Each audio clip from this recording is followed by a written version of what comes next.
What's up everyone, Kaze no What If is here with What If Deku was a villain. Before we start, if you like the video, like it, share with your friends, comment, and let's start the video. Timeline: 5 months 3 weeks to entrance exam. Kenshiro Deki opened the door of his apartment. His school uniform was rumpled, and his shining gold skin was covered in sweat and grime. "Mom, I'm home." His mother looked over the kitchen counter. She must have just gotten home since she was still in her work clothes. Her eyes lit up as she saw him come in. "Oh, hello dear. How was school?" Deki ran a hand through his spiky black hair. School was alright, Mom." He flopped onto the couch. School had sucked like it always did.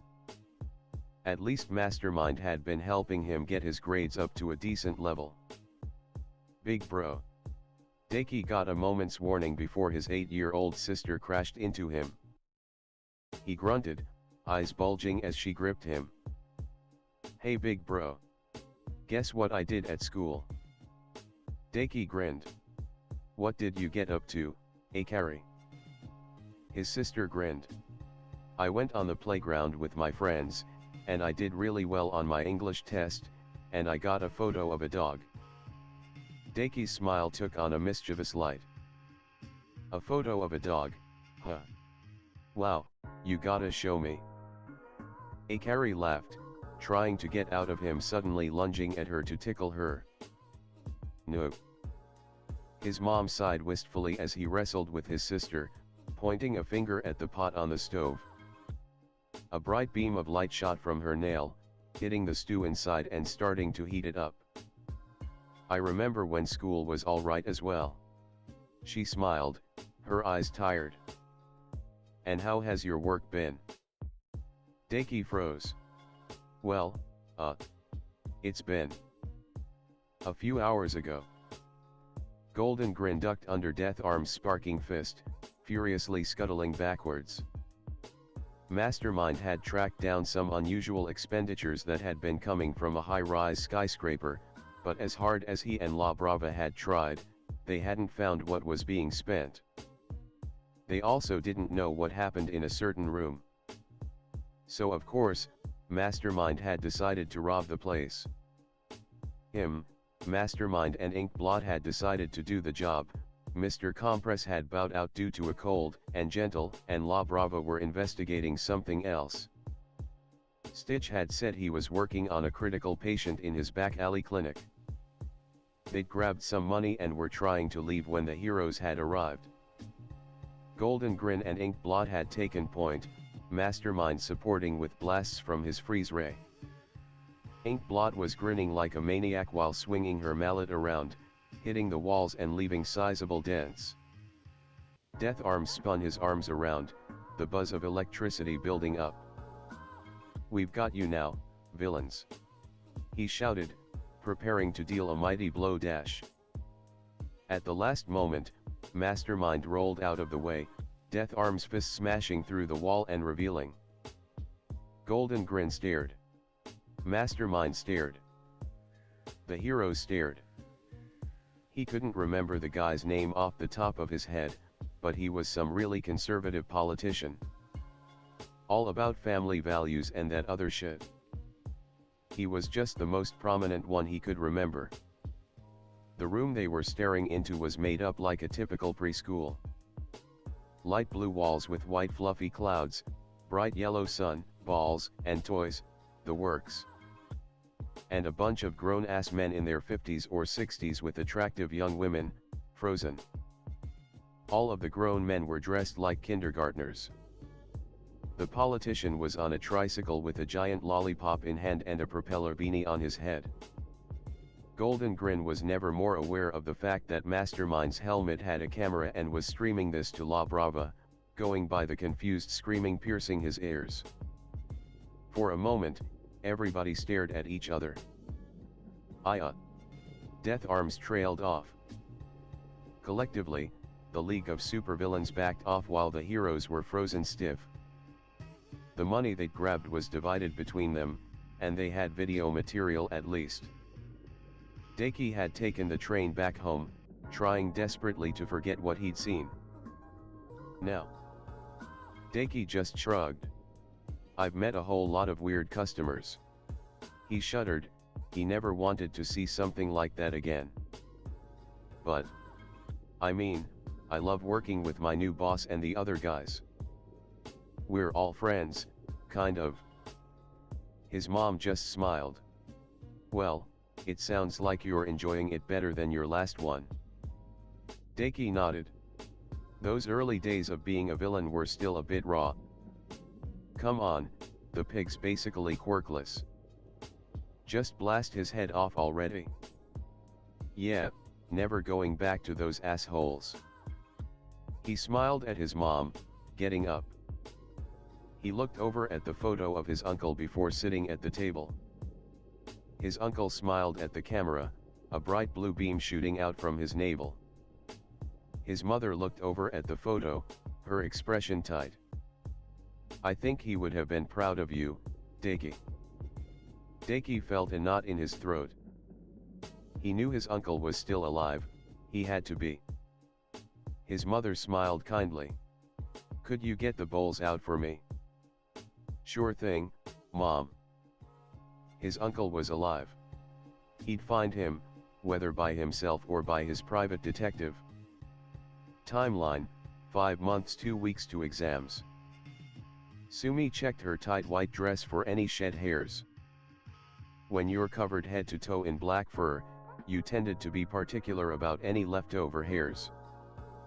Idly she checked the straps one more time, then checked herself out in the bathroom mirror one last time. Inspection finished, she left the bathroom to meet the rest of the League of Supervillains. Well, I've got a date for tonight. What do you guys think? She'd been trying to get a date with somebody who was somewhat decent. Most of her dates were either those kinds of weirdos, or were assholes. At least a couple of them had actually been in the closet.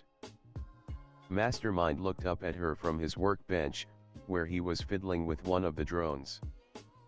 It's a nice dress, Sumi.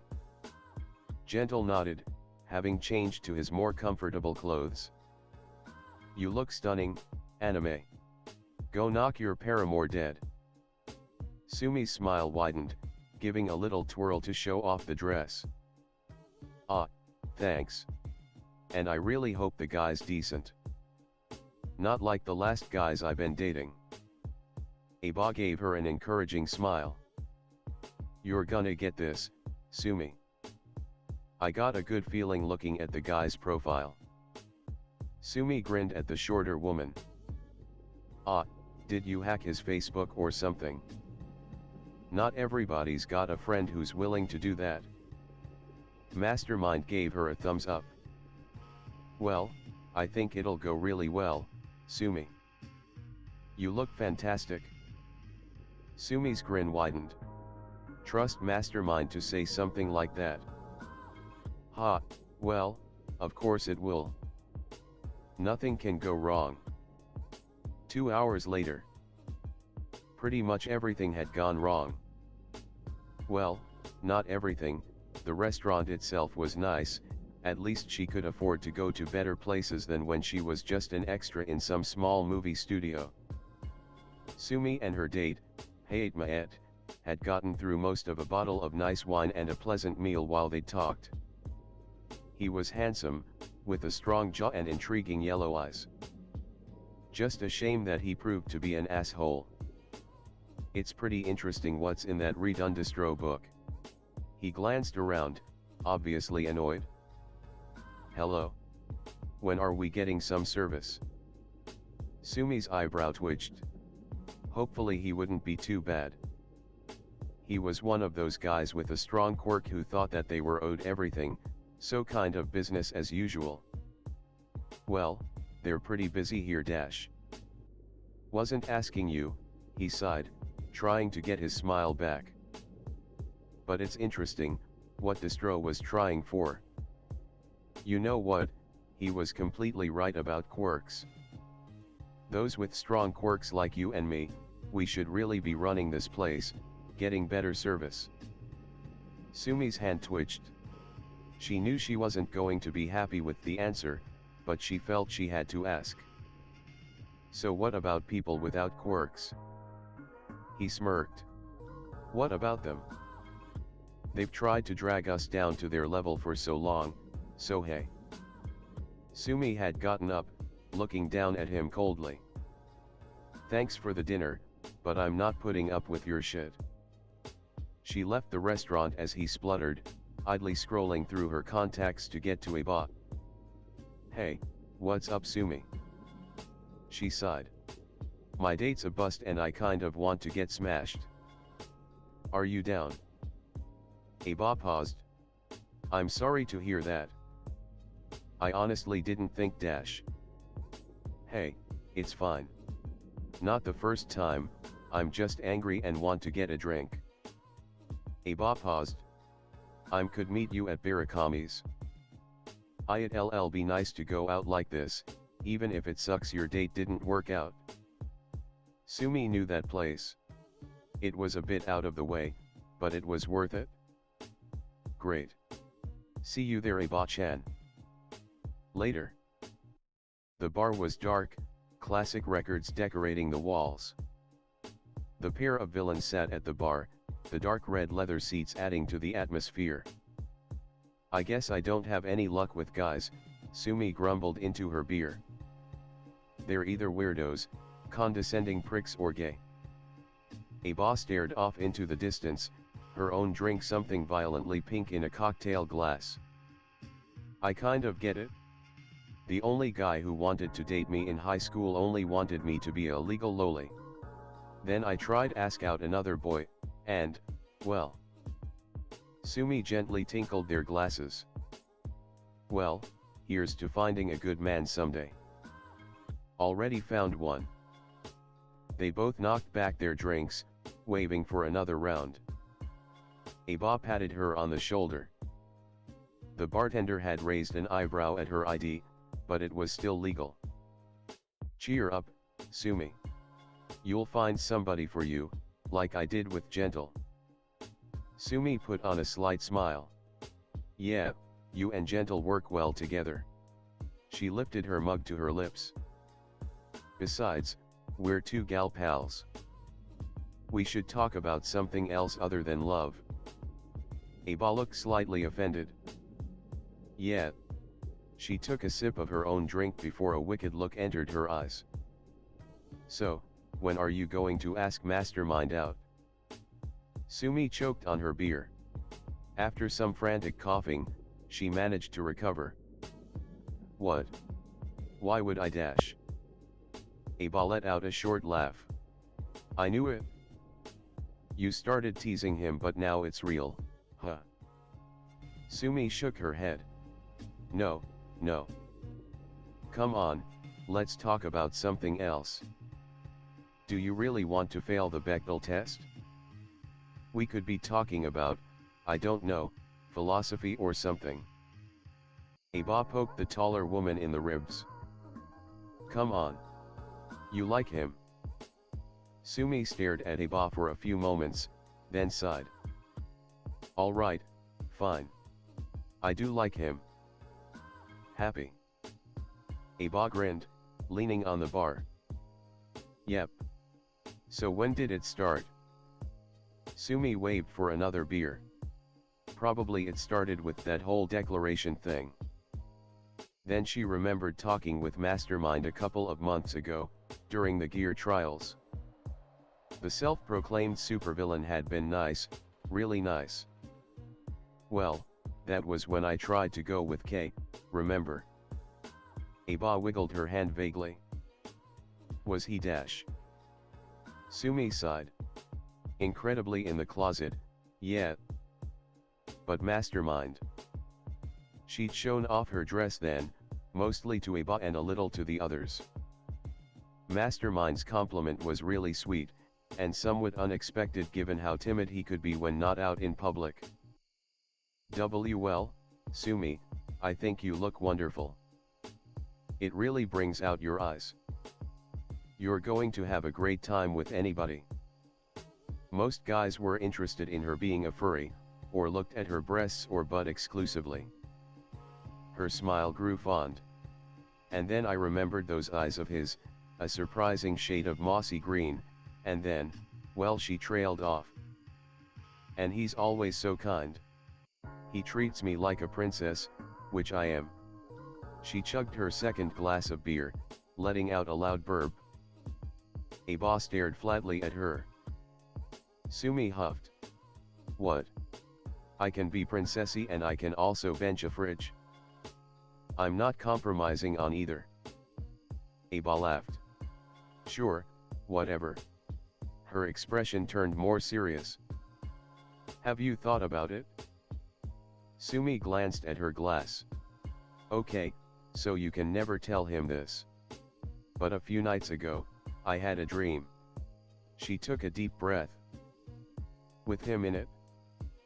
It had been nice. She'd been in a classic princess dress, he'd been in a classic nobleman's outfit, and a bit taller than he actually was. They'd danced, in a masquerade that mostly comprised of various heroes that she'd fought. The dream had ended just as he took off his mask. Aba's eyebrows raised and she leaned in. Sumi stared at the shorter villain, then knocked back her drink. Ha! Got you. Aba looked at Sumi oddly. I mean, I'm not going to dash. Too late, it's a Friday night and I'm not talking about this anymore, alright. She stood up, slightly unsteadily. There's a karaoke joint nearby, let's hit it up. She'd gone there with her former co-workers many times before. They'd had a few drinks, enjoyed themselves, relaxed, sang badly. It had taken the sting off of not getting good parts somewhat, of being stuck with only a minor change in salary for bullshit reasons. Then, well, the studio head had decided to can the project she'd been cast as the lead in, citing that, nobody would want to watch a film with a mutant heroine anyway. Prick. She shook her head. Come on, Aba. Trust me, it'll be fun. Aba shook her head. I am not good at karaoke dash. Don't worry, I'm bad at karaoke as well.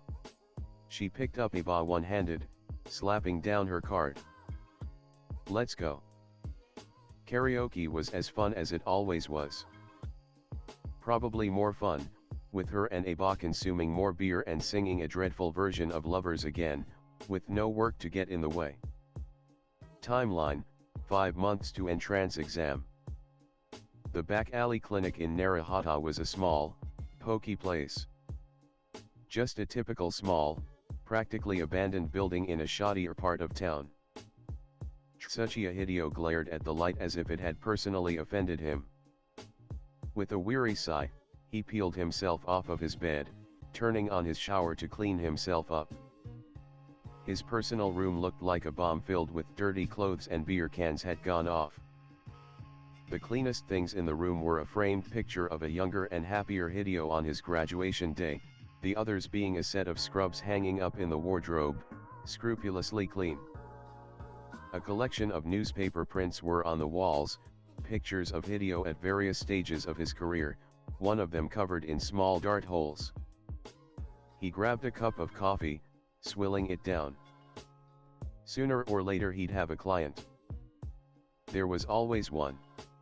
He pulled on his villain outfit for the minor protection it would give him, then slowly descended, enjoying the quiet before a patient. Sure enough, there was a knock on the door. He sighed, going to the door. He opened the door, his tired eyes scanning over the caller. A young man with red hair and spiny skin stood there covered in blood. Come in. He pointed the teenager through the place with its horrible brown walls, to a small room with a bench. Please, have a seat. The teenager sat on the provided bench as Stitch snapped on his gloves. This room was incredibly clean, the supplies almost what you would find in a regular hospital. What's the problem? The teenager took a moment to get his breath. I got in a fight, real bad one. Stitch hummed, looking over the damage. It looked like the patient had been clawed by a bear all over his chest. The bleeding had stopped for the most part, but he had lost a fair amount of blood. Right. He moved quickly yet methodically, pulling out several different antibiotic creams. Are you allergic to any of these, and are you on trigger or other substances right now? Because if you are, it could have adverse effects. And no. The teenager coughed up some blood. I don't think I have any allergies to that stuff. Stitch pulled out several antibiotics and a piece of cloth. Bite into this, because this is going to sting. A purple blade flickered into existence on his finger. With an elegant movement, the shirt the patient was wearing fell into pieces. Stitch carefully cleaned the wound, then applied antiseptic, causing the teenager to grip the edge of the bench and let out muffled screams. When he was finished, he carefully wrapped the wound up. There. He pulled out a small tube of antiseptic and a roll of bandages and pressed them into his hand. Come to me or have somebody help you change those bandages for the next couple of days. Make sure you wash your hands before trying anything with the wound. The young man smiled. Thanks. So, what do I owe you? Stitch looked him over. The kid didn't look like a gang member, probably just some kid who got in over his head. That depends, how much can you afford? The teenager pulled out his wallet, looking through it. I don't have too much money. As I said, what can you afford? He pulled out a handful of yen, only finding 5,000 yen. This is all I have on me. Stitch snatched the bills. That'll be enough then. The teenager stared at him. I can come back tomorrow with more money dash. You paid and that's enough. Stitch stared the teenager down. If you want to pay me more, then get injured again. As far as I'm concerned, this is over. He shooed him out, sighing. The next few clients were villains, a small gang that had gained some notoriety for robbing a jewelry store. The leader, a large man with a bull's head, laughed as Stitch painstakingly cleaned their wounds. Come on, Doc. You should be working for us, as our personal surgeon. We can pay you good money. Sorry, but I treat anybody who comes through my doors. I'm a doctor after all, Stitch muttered, needle and thread flashing as he stitched up the two villains on his table. The bullhead smile slipped. You sure about this?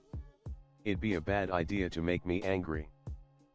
Stitch's finger lit up with a purple light. The villains tensed as he gestured at the thick lead pipe that one of the members had. As I said, I'm a surgeon. I treat anybody who comes in. I may not have a medical license right now, but that was part of the oath I swore.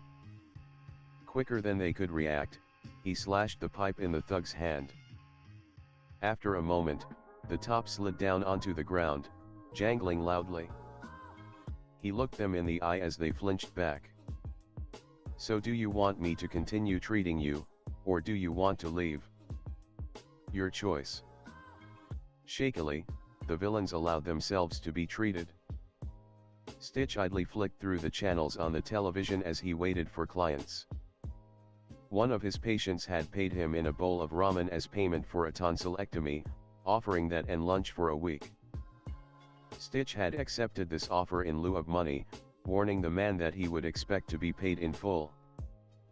And Dr. Gariki's revolutionary treatment was used today by Dr. Kirikuchi. Stitch turned the television off. Bastards. He stomped off, glaring at one article on his walls. Brilliant young surgeon stripped of medical license. Memories came back of that time. An older man in critical condition, and he was operating when another one came in, a younger man, barely younger than he had been at the time. Kirikuchi, I need you to treat the new patient. This man's a higher priority. He'll die anyway. This kid. He's a VIP. We need you on him right now. I trust you to do that procedure. This man will die if he doesn't get treatment. You didn't operate on my son when he was called in? I'll see you never work as a doctor again. Furiously he picked up a dart and threw it at the article, the dart thudding into the wall. Bastards. More darts flew, punctuated by the single word. When he was finished, he stood there, breathing heavily, before he heard the door open downstairs. Coming down, he saw Mastermind entering with Mr. Compress, the pair battered but not looking seriously hurt. Oh, Mastermind. What happened? Bitterness over his stolen work would have to wait. Mastermind paused as Stitch came closer. Mastermind-Crickathum is in need of some medical assistance. I got burned pretty badly. The younger man's posture was sheepish. Some fire-based hero caught him on the side.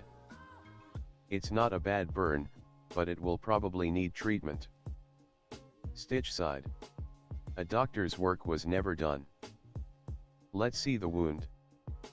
Timeline, 4 months 3 weeks.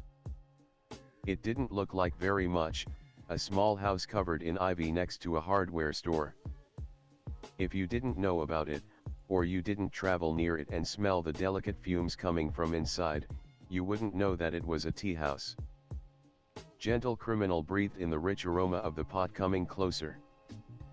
Ah, Golden Tips Imperial Tea. The Kazura Tea House was known for its Golden Tips Imperial Tea, subtle yet refined. Mr. Compress nodded. Nothing like it? The pair of villains sat in the cafe in civilian clothing, the elderly proprietor setting the pot down between them. Without his mask on, Mr. Compress was just another face in the crowd. Gentle Criminal had styled his hair differently and wore a pair of thick black sunglasses with a subdued collared shirt and pants.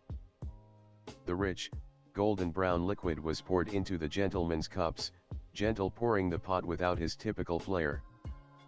When Mr. Compress commented on this, Gentle simply smiled. Waste Golden Tips Imperial? No, no. That would be a far worse crime than what we are planning. Mr. Compress nodded. A fair point. They gently tapped their cups together, inhaling the delicate aroma before sipping. Ah, delightful. Quite. Mr. Compress put his cup down. What an exquisite place. I must admit I had never heard of it before. Gentle chuckled. I found it when I was researching a corrupt business in the area. Though I did not have sufficient funds at the time to visit, I memorized its location. Mr. Compress took another sip. Kazura-san has undeniable talent. He looked around subtly, lowering his voice. It'll be good to relax before we go for the next job. Mastermind seemed enthusiastic about it at least. Gentle's expression softened slightly. Mastermind? Truth be told, I worry about him slightly. He's a kind soul. Very kind. Gentle sighed. I won't deny I see myself in him. Before one bad day, I truly wanted to be a hero. Mr. Compress nodded. I can't blame you, though I never had ambitions like that. Gentle looked slightly surprised, then frowned, taking another sip of tea. I've no taste for violence. Most villains are so brutal. But Mastermind.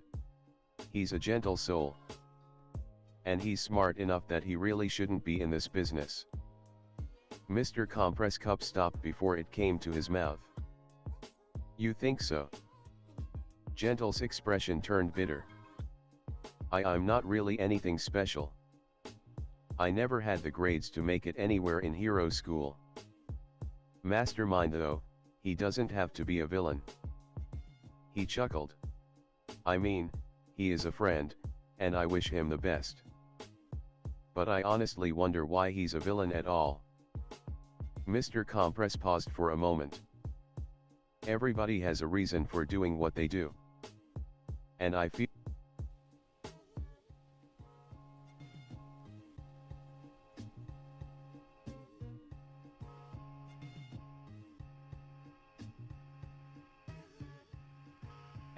that Mastermind and myself are very similar.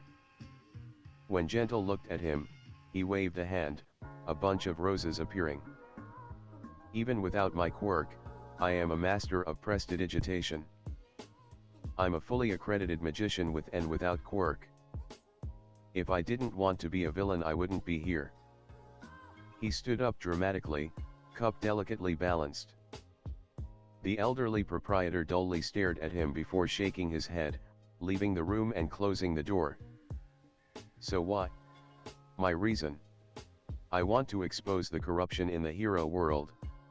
He sipped his tea. I wager that his reason is similar. Gentle thought for a moment, then nodded. I guess it's been weighing on my mind. I suppose I have to live up to the Phantom Thief's example and keep on with it, don't I? Mr. Compress chuckled as he sat back down. Yes, I think he would approve of that. Gentle looked at Mr. Compress with an odd expression before shrugging. Still, I hope that the other villains out there stay out of our way. A while ago, the shady room above the abandoned bar was bare of furniture, save for a variety of television screens and consoles.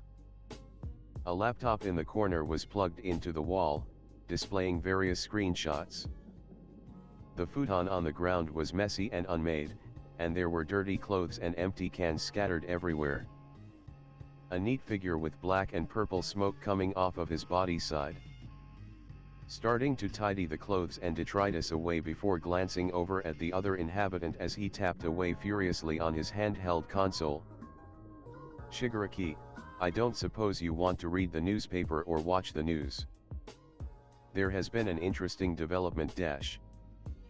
Not interested, Kurogiri. Shigaraki didn't even look up from his console. Kurogiri tried again. It might help you plan your next move. Shigaraki looked up, red, bloodshot eyes staring at Kurogiri's. Why should I waste my time with this hero society's biased media when I could be spending it doing something productive like gaming? He hunched back over his console. Now I've got to get back to this. Breeding a shiny Ralts with perfect IVs so then I can start EV training to beat that fucking bitch Cynthia. Kurogiri stared ahead with the expression of a man who was already dead.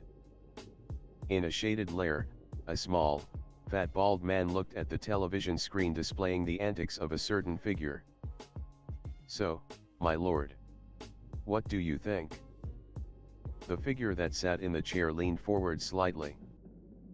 Scarred, sightless sockets locked onto the figure on screen, loudly proclaiming its status as a supervillain.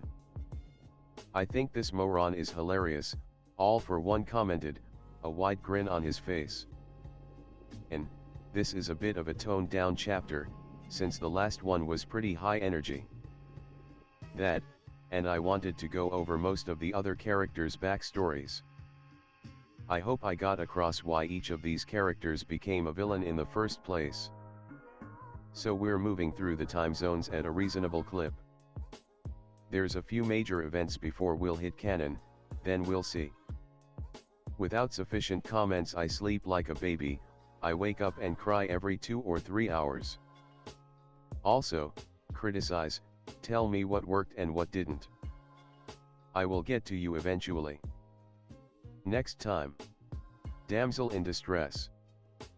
I hope you guys enjoyed the video. If you liked it, subscribe to my channel for more fan fictions like this, and goodbye.